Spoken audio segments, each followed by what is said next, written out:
Pipila ka mga barangay road sa Dakbayan sa Talisay himong ruta umaagian sa modernized PUJ.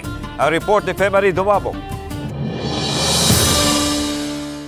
Si Claire Jimena, taga Barangay Biasong sa Dakbayan sa Talisay, mag-atang kada buntag sa waiting shed at tubangan sa City Hall. Sagad magpaabot siya og 15 ngadto sa 30 minutos una makasakay og bus padung sa trabahuan sa South Road Properties. Matud niya, kun aduna lay untay pampublikong sakyanan nga moagi duol sa ilang panimay, dako kining matabang kaniya. Sakripisyo jud kay wa may lain mag 3 rides ko ya tuyo kaayo. Masya magpaabot na lang jud.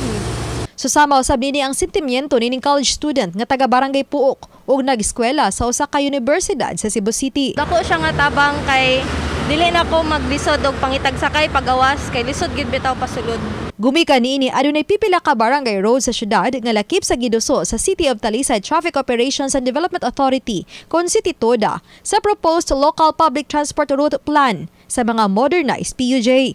From Linaw mo sod gani sa City Hall, unya from City Hall back to Cebu South Coastal Road unya sa ilang destination. So moagi kita barangay roads. So moagi kita og mga barangay roads. Kay ubay-ubay ang mga trabahante unya kining daghan na sad kaayo ang mga nagpuyo anang dapita. Lakip sa giduso nga rutahan sa modernized PUJ mao ang mga bukirang barangay sa Aklupan, Manipis ug Campo 4 padung sa Cebu City.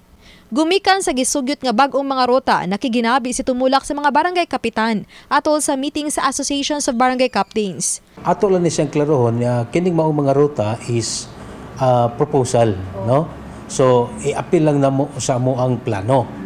Pero wa na siya magpasabot nga amo dayong i-implement. Mato di ABC President Kandulawan Kapitan Josefina Conchal. Nga uyon sila ning maong mga sugyot, apan siguroon lang nga di mawad-an og panginabuhian ang mga tricycle ug habal-habal drivers. Lisod sad og di sad na matagaan. Time on niya nga wan ay magkinahanglan ta og franchise niya, wan ay ikahatag. Asa pa man pangitaon, so ang ato lang sumasa mong gimiting nga asa mo ang nahisgutan ganina during sa session, gradually lang ang pagkuan. Dili pa kalitan na to ang mga drivers sa multicab, sa tricycle, habal-habal. Oban ni Philip Patricio Grod Prado, Femari Dumabok. Balitang Bisdak.